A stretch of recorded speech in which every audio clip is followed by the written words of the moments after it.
Awareness, the final frontier.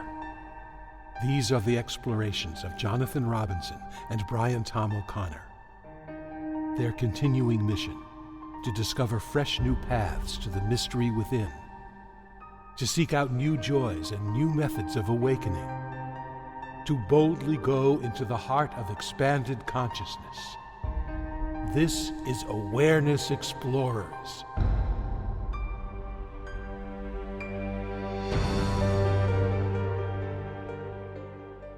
Welcome back, fellow explorers. Great to have you again. I am your co-host, Jonathan Robinson, and with my co-host, BrianTomO'Connor. And we have a special guest explorer today, somebody who awakened in 1995. His name's Jim Dreaver. And I want to give you a little bit of information about Jim. Jim is from New Zealand. He was in the forces during the Vietnam War. And then after that, began a spiritual journey for many years before he met his European non-dual teacher, Klein, in 1984. And Jim woke up to the fact that he was not his ego in 1995. And he now insists that most people can awaken within a year with the right ideas and methods. He's the author of End Your Story, Begin Your Life. He has taught at Esalen Institute and elsewhere for many years. And he has a new book called Untriggerable that you can get for any donation at his website, jimdreaver.com. And I want to welcome you to Awareness Explorers, Jim. Thank you. Thank you, Jonathan. Brian. So, Brian, why don't you start with the first question and I'll chime in. Sure. Actually, Jim, I was hoping you might share with our listeners a little bit about Jean Klein, who he was, what was his teaching, and what your interaction with him was like.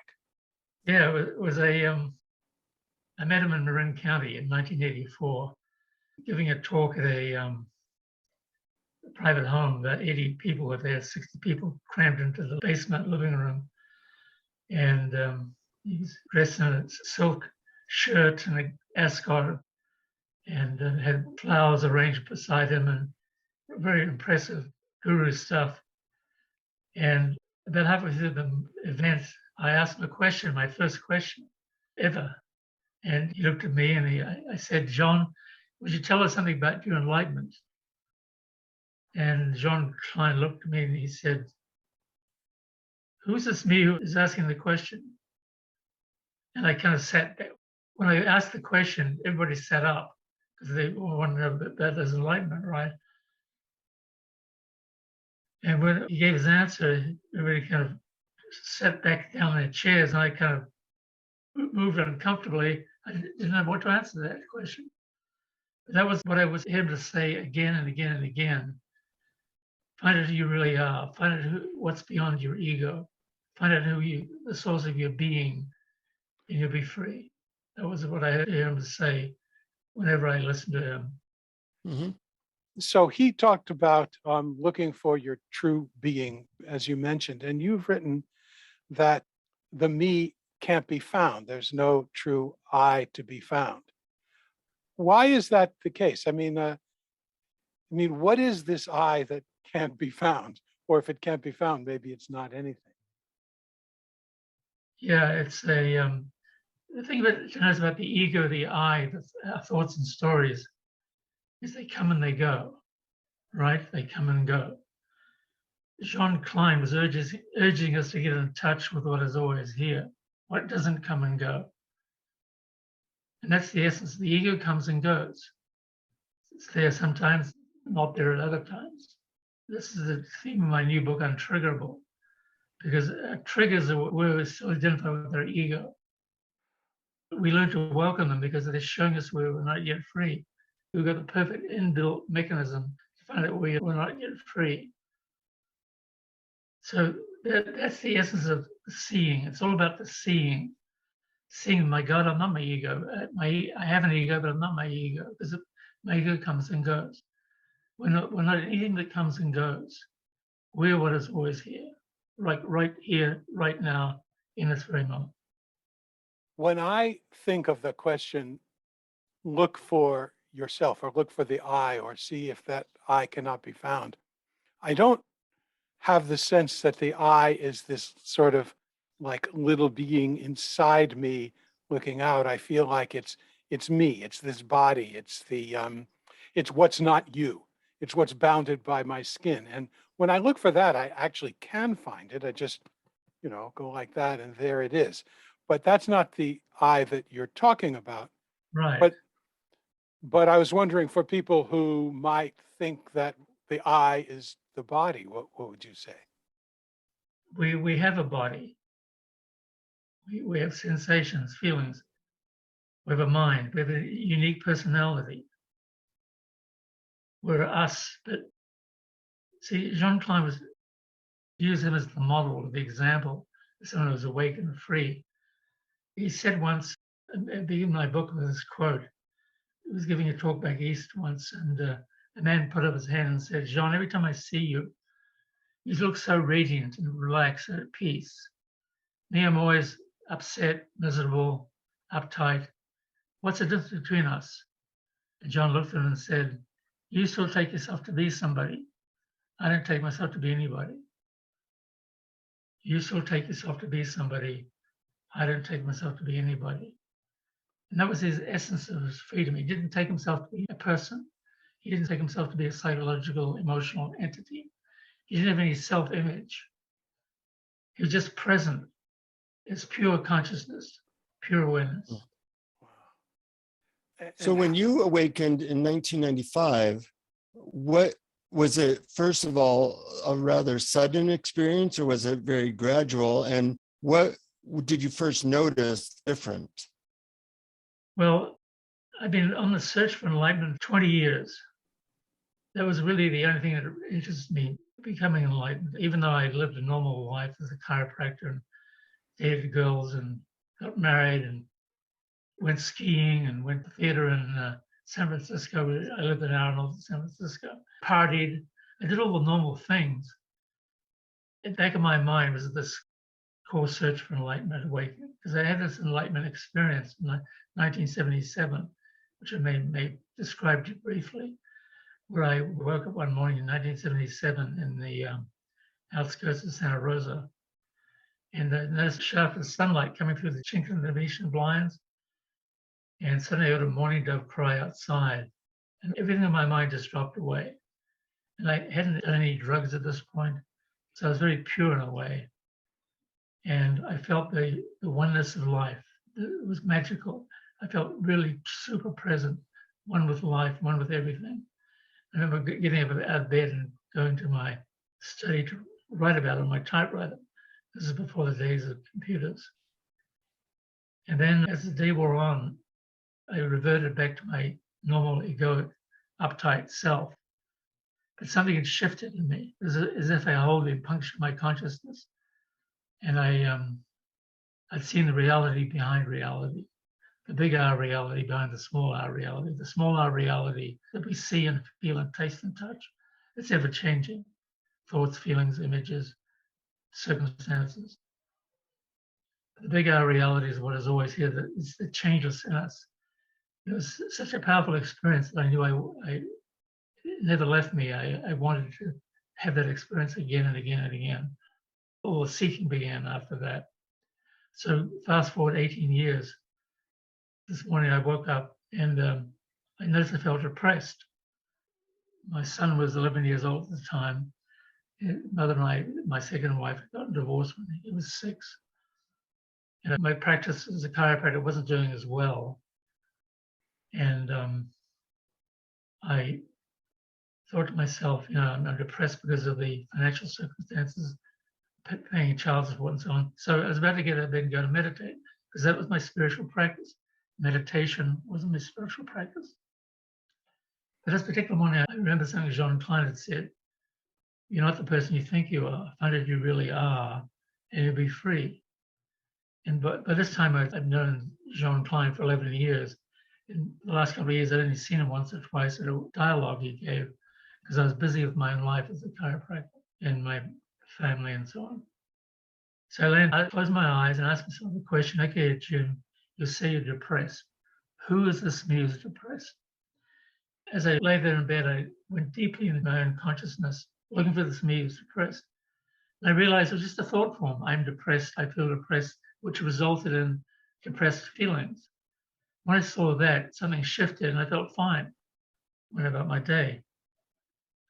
And then the same thing happened the next morning and the next morning. 3 mornings in a row it happened. The same thing. Wake feeling depressed. I asked myself, who's this me who feels depressed? Look everyone inside myself, I couldn't find it. After the 3rd morning, I'm free. I realized I was free. My ego story, it's my story about Jim Dreaver. That was the problem. The story wasn't real, it came and went. And so then I began teaching, giving little satsangs in Sebastopol where I live, and having a few private sessions. And that was the beginning of my career as a non-dual teacher. You know, I understand that asking who is this person that's depressed can affect you, but was it a big shift in how you felt that went continuously, or would sadness, depression move through your field of awareness from time to time? No, it was a final seeing, but there were the caveats. It was more of just a release. In my case, it wasn't bells and whistles and enlightenment. It was just like, my God, I've seen the truth. I'm not my story. It was never my story. That was the big realization. I was never it. When you become enlightened, awake to your true nature, you realize, my God, how come it took me so long to see this? And then about 6 months later, I cruised on the energy of what I call ease, harmony, and flow. That's what happens to our basic emotional energy when we become awake or free. We're in a state of ease, harmony, and flow. It's not really a state, it's the ground of being in which states can come and go. About 6 months later, I woke feeling depressed again for the first time in 6 months. And I remember thinking to myself, am I losing my enlightenment? And I wobbled in this place of uncertainty for about 4 hours. And I read something that John Klein had said about residues, where he said that even after awakening, residues of old self arise from time to time. You just have to see them and realize you're not them. And that was it. The seeing cleared everything, and I went back to my normal state of ease, harmony, and flow. And then about 6 months later, something else happened again. And then it was a shorter duration. So residues have happened over the years, but shorter duration and less frequency. And does it take a lot of time for these residues to work their way out, or do you just not even think about that and not worry about it because you know that whenever they pop up, you just ask, what's the me that this is appearing in, and boom, they're gone? Yeah, actually the residues are gone. I can't remember when the last time I had a residue was, but I'm sure I'll have one. Well, I know that not that long ago you had a stroke. Did that affect how you were perceiving the world? No, I had the strokes over a period of 5 months in 2003, 2004. I'd already been awake for 5 years. And so that enabled me to flow easily with it. In fact, a couple of people who didn't know him very well said, you must have been terrified about the stroke. And I said, no, I wasn't terrified at all. I just was having it happen to the physical body. I just had to flow with it. I was actually in the hospital for like 6 days for intensive care because my brain was really swollen up and wasn't sure I was going to make it or not, but I did. I remember going back to my girlfriend's house, and I lay in bed there, the whole right side of my body still paralyzed. It took about 2 years to recover. Like I had 36 sessions of speech therapy because my speech couldn't find the right words. But a single thought formed itself. Thank God I'm free. Thank God I'm free. Because I wasn't afraid of dying, because I knew myself as consciousness, that which fundamentally does not die. Consciousness is what I call God. I call consciousness. It's the ground of being. One thing I liked about your book, Untriggerable, is that you offer kind of a very simple approach for people who aren't awake to move towards awakeness. And I'm wondering if you could talk about some of those ideas and methods. Yeah, the main thing is to watch your mind and welcome your triggers. So there is no me fundamentally. There is a me, of course, for practical purposes. I'm doing this, I'm doing that. But you're not identified with any image of that. Most people, until they wake up, are very identified with their image, the self-image. And they say good things about them, they feel good, and they say bad things about them, they feel bad. When you're free of all of that, you're just here. So there's no me. There's only now. So in my private sessions or when I do my Thursday night gigs, which are free actually, by the way, Zoom, I emphasize presence, being present, coming back to now. This is the way to practice. Coming back to this moment now. There's a lot of ways people do that. Do you have very precise ways to suggest that people come back to presence? Well, I do two things maybe can help people. I suggest for people who can visualize clearly, they step back behind themselves, a few inches above and behind themselves. This is more the real us, which is spacious, vast, yet very present. And it helps them see the stories and the thoughts in your mind, even the I thought, the me thought, the thought we must identify with. See that that's not real either. Only now is real. For people who have a problem with that visualization, and some people do, they're more kinesthetic or auditory. I encourage them to feel the energy in their hands, palm of their hands. And so we keep coming back to now. And then people, they get really triggered when their brother comes around, or the sister, or some other family member. Then we see how that's dependent upon the ego, having an egoic reaction. When you see that you're not your ego, you become untriggerable, essentially. We're still human, so we can still have those moments that happen, like the residues that John Klein talked about. Yeah, I'm curious about whether freedom really, whether it's possible to be triggerable and still be free. In other words, I find that the little me, this Brian character, still gets triggered, but it doesn't cause suffering because I know that my true nature is the big I, which is basically happiness itself. So the triggering still arises, but it doesn't cause unhappiness anymore. Is that really not going all the way though? Or is that like a part-way step? Well, do you feel yourself totally free? The Brian character, no. The real me, yes. All right. So just live in the real me, not the Brian character.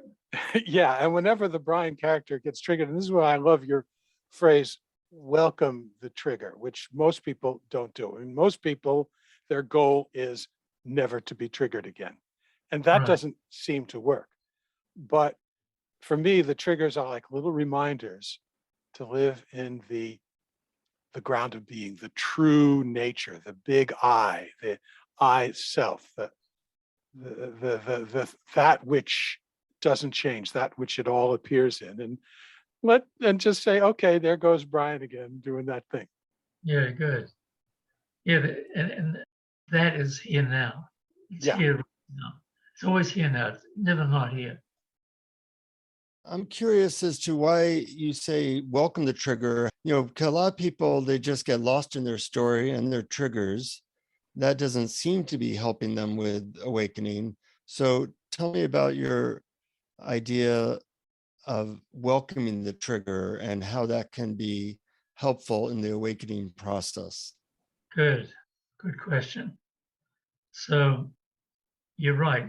So long as you resist the trigger, then you're not going to be enlightened. You're not going to wake up, be free. So you must learn to at least not resist the trigger when it happens. You learn to welcome it. It happens even faster because you're now open to you're opening your heart to yourself, to your suffering, your pain, and eventually you say to yourself, "Bring it on! I want to see where I'm not yet free." And when you say that, "Bring it on! See where I'm not yet free," then you're your freedom is a virtual certainty very soon, very quick. Yeah, and it also seems to me that if you say bring it on, then you're not employing the strategies that you usually use to not feel what you feel. And those Right, strategies seem to be a huge, seem to be the obstacle to seeing your true self. right. So the whole thing is you've got to see the ego for what it is. You've got to see that you're not your ego. You have an ego, but you're not your ego. You know, there's a saying, the ego makes a terrible master, but a very good servant. And it becomes our servant when we use it for goal setting, planning, thinking about the future. One of the other things I say, we've got to honor the past, keep an eye on the future, including setting goals and making plans, but live firmly grounded here in the present moment. When you awakened, did you find that you were still as capable in the world, or did it kind of interfere with you being able to be truly effective in the world? The former. I still, Hmm. I practice as a chiropractor for another 8 years until I had strokes, and I had to quit my practice. And by the way, before I woke up, I always had a problem with being a chiropractor. It wasn't I didn't really love it, but it was a good work, easy way for me to help people make money. So I like that aspect. It gave me tons of time to explore my spiritual journey. Once I woke up, all resistance to being a chiropractor dissolved. And it still wasn't my passion, but now I was just much more present with everything I did. That was the main fallout, I would say. You become much more present in your life. So being much more present in your life doesn't necessarily get in the way of being in the world effectively. No, and that's my whole trip. My whole teaching is you can be in the world in a whole lot better way than you can be when you identify with your ego. Because the ego identification is the real crux of the issue. When people identify with their egos, they feel good when things are going well and shitty when things are not going all right. They feel alarmed, insecure, unhappy. But the whole ego story is a myth. It's a fiction of our own creation. John Klein helped me see, calls it a fictional character. We essentially make it up. When we see that we're not the me, we are this beautiful awareness, presence that's here right now, then we're truly sinking into the ground of being. And by the way, when I woke up, when I had my awakening, one thing I realized, I forgot to mention, was that I felt myself pretty awake and free anyway, but wasn't quite awake and free. When I felt this urge to question, Jim, you say you're depressed, who's this me who's depressed? I had an urgency about it, as if my life was on the line. And I had to know, who is this me who's depressed? I really had to know. So I just mentioned that because it's I think your listeners have to bring that kind of urgency to the question. Hmm. Hmm. I want to ask you, you mentioned earlier about, in order to not identify with your story and thoughts, that you visualize being like 2 inches behind you. Do you actually have people try to visualize the back of their head, or is it more of an imagination of what it would be like to feel like you're this being behind you? I guess I want more clarity about that. All that. And eventually you come to the realization, my God, you are the universe. I am the universe. That's the realization that people who wake up come to. My God, I'm not my ego. I'm the universe expressing through this body, mind, personality known as Jim Dreaver or Jonathan Robinson or BrianTomO'Connor. Mm-hmm. So you're more of feeling into being more of spacious awareness rather than actually visualizing something Right. that you can't necessarily see with your eyes. Yeah, that makes sense. And what about the hands? What's the value of focusing on your hands? Your hands, like the empty space in your hands. Uh-huh. Your hands are on your knees. The value of that, it just helps you become more present. Whatever helps you become more present is what is important. Mm-hmm. Is that because the sensations, because you can only feel your sensations right now, they're happening now, they're not, it's not a memory of Exactly. the past or an imagination of the future? Right. So my whole goal is to bring people into this moment now, like we're here right now. The past is not real. The past is only imagination or memory. The future is not real. It's only visualization or imagination. A lot of our listeners would have heard these ideas, and I certainly have as well. What do you think allowed it to kind of infuse your being and create a ongoing awakening? Whereas for most people, they just say, yeah, that's a nice idea, and it doesn't affect them quite so much. I want to know the truth for 18 years, 20 years actually. And then 2 years into my journey, I had this enlightenment experience I told you about when I said the dust motes dancing in the sunlight, chinking the Venetian blinds. Really wanted to know the truth. No matter how ugly it was or how beautiful it was, I wanted to know it. If the truth was ugly, let me find that, discover that. And of course, it's what the spiritual masters have been saying all along. The truth is something beautiful. It's just a preciousness, a tenderness, intimacy with this moment now. Sounds like your level of sincerity and urgency allowed it to go deep in you. Yes, that's it, Jonathan. Mm-hmm. I was also wondering whether it has something to do with not just being a mental concept, but somehow allowing it into your heart or into your felt experience. Definitely that, because essentially, when we're embodying, being awake and free, we have no thoughts about anything. We're just here now, present in this moment.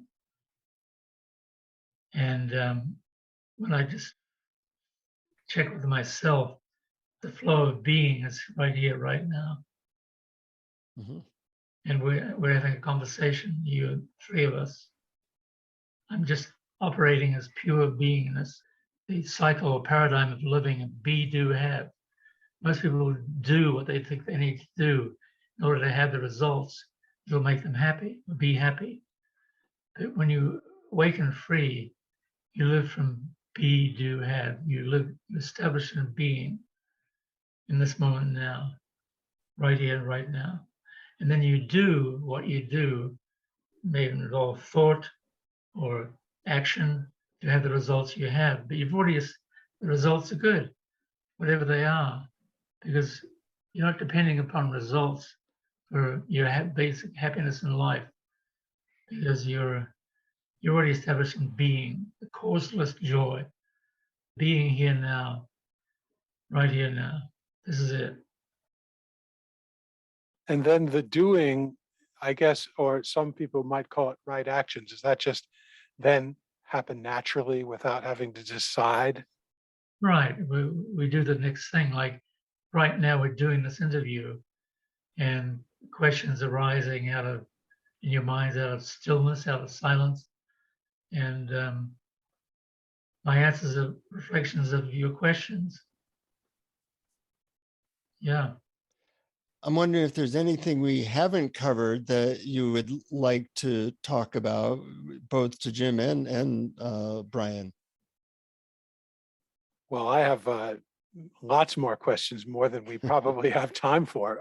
But I was curious about about the mind, because a lot of people say you have to quiet the mind, and I'm not so sure we have so much control over it. I mean, do we have to quiet it, or can we just know that we're not it and it appears in something larger?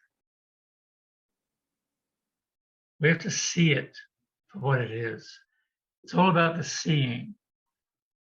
I remember Shankara saying something, enlightenment is a shift in perception, no matter how much silence you have, how much yoga you do, or how many prayers you chant, or whatever else you do. It's a shift in perception ultimately. Enlightenment is a shift in perception. You got to see the mind in action. And you've got to see the mind, you've got to see that the seer, the one who thinks I, you focus on the I thought. You're not that either. The storyteller is no more real than the stories it tells. That's a big realization to get. The storyteller, the I, the me, the ego, is no more real than the stories it tells. When you see that, something falls away. I love that expression. The I, the me, is no more real than the story it tells. That's it in a nutshell in so many ways. Right. Can that shift happen? Can it sometimes be gradual and sometimes be sudden? The shift into awakening, Yeah. The shift of identity. yeah, it's it can be both. It can happen gradually, it can happen suddenly. It happened to me after 20 years of searching. I was 49 years old when it happened. I'm 75 now. And basically, since that day it happened in 1995, I've been free ever since, which is I'm just here now. What's changed here now is that my embodiment, I guess, my awakened presence in me is more full, more complete. Beautiful. Yeah. When you say it's more full and more complete, how would you describe that? What's different than when you first woke up? On the one hand, nothing is different. It's just now. On the other hand, as I said, it's a deeper embodiment. I embody my awakening, I guess, more freely, fully now. But nothing has really changed because there's just this moment here now. Now, let me say something about sexual relationships. I was a pretty highly sexed guy, and I've been with a lot of women in my life, and I've been married, divorced twice.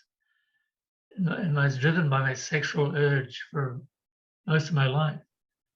But then somewhere about age 70-ish, late 60s, I began to shift, and I realized it wasn't as important to me anymore. So giving up that obsession certainly allowed me to touch a deeper level of presence.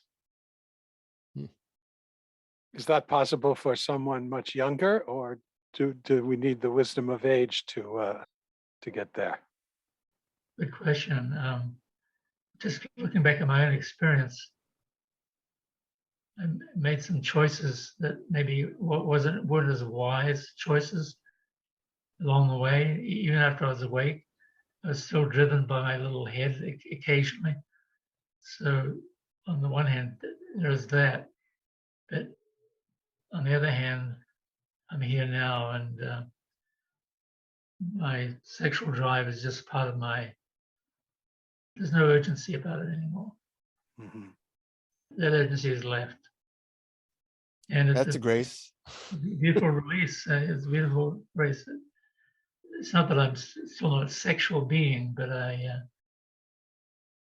thank God I've seen the light through simply being alive this long. Yeah. Brian, how about a last question? Then I know Jim has a guided meditation for our listeners. Well, I'll just direct it back to Jim and ask if there's something that we forgot to ask you, or something that you want to sum up, or something that we missed, or something you want to let our listeners know. Enlightenment is seeing that the whole world between your ears, the world of me, myself, my story, is fundamentally an illusion because it comes and goes, shifts and changes. What we are is the changeless, non-dual experiencing of everything. We are the changeless. To know ourselves as the changeless is to know ourselves as that which is free. Beautiful summary. Yeah. So we'd love to have you guide our listeners in a meditation, and then we'll rejoin you and appreciate the the guidance and the tools and the journey that you've been on. Beautiful. So just to close your eyes and or leave them open, it doesn't matter. Just pay attention to my voice though. Notice how my voice comes out of silence and dissolves back into silence. Comes out of silence and dissolves back into silence. But you, the noticing, are always present, always here.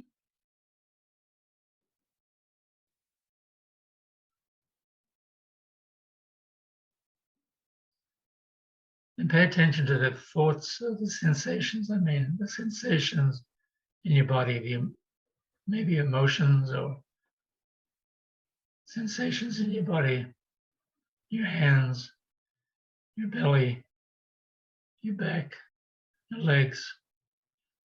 Just notice how they come and go too. The sensations come and go. But you, as the awareness of the sensations, are always here. You, as pure awareness, pure presence, are always here.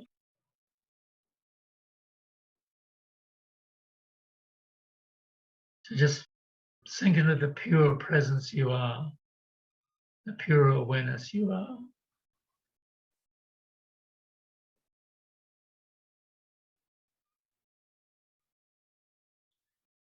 Now pay attention lastly to your thoughts. The I thought, the me thought. Notice how the thoughts come and go in your mind. The thoughts come and go. Even the I thought, the me thought, the person identified with, that you take to be you. This is me. That thought too comes and goes. So you're not your thoughts. You're what is always here. You're the pure awareness, the pure consciousness, the pure beingness. It's always here.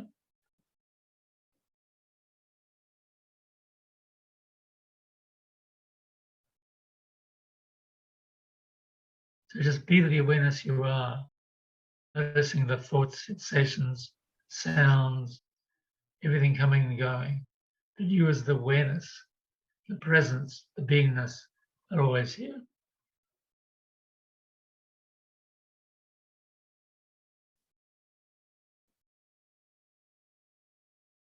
The more you know yourself as the pure beingness that's always here, the free and the happy you are.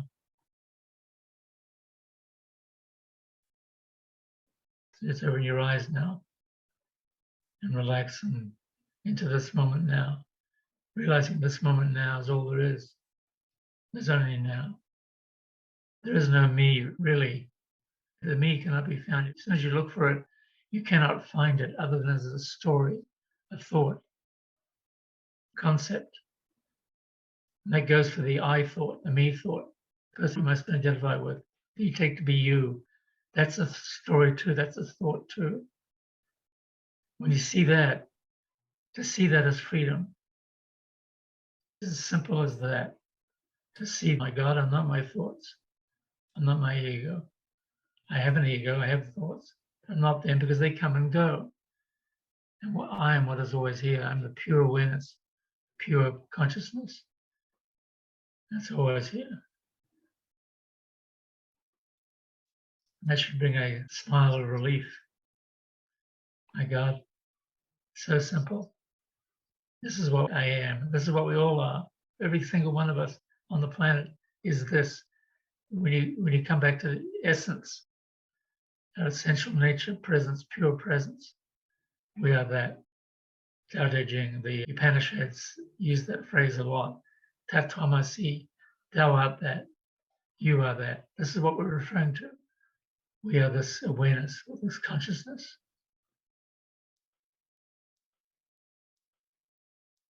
I like how simple you make it, and also the contrasting what comes and goes with what doesn't come and go. And I find that sometimes tuning into the contrast of two things helps make both of them more discernible, and in this case, more aware of the thing that doesn't come and go, which is awareness.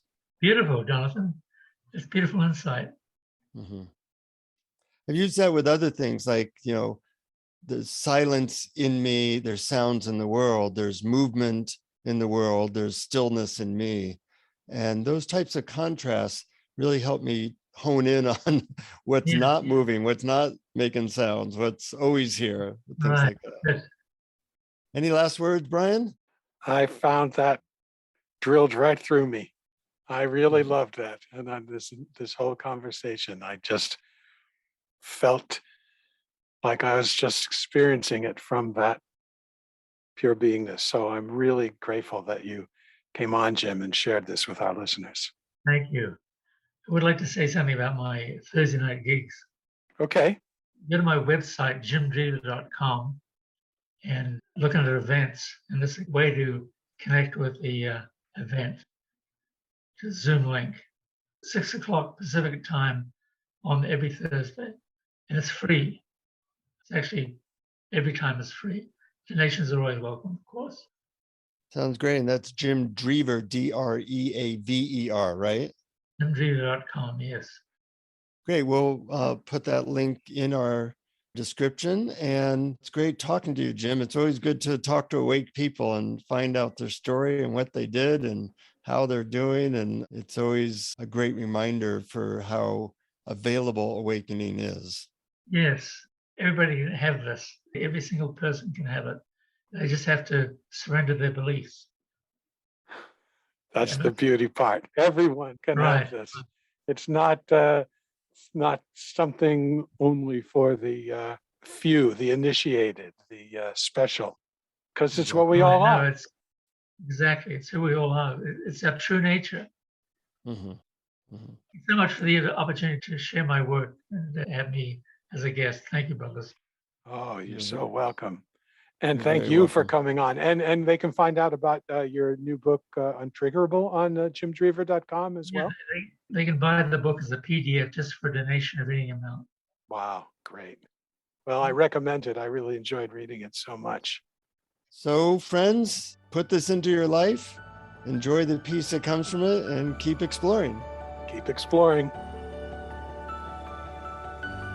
Thank you for listening to Awareness Explorers. To learn more, you can check out our website at awarenessexplorers.com. Please subscribe to our podcast on your favorite podcast app. We'd love it if you would post a review. And please share our link on Facebook and with family and friends, because knowing yourself as awareness is the greatest gift you can give yourself or someone you love.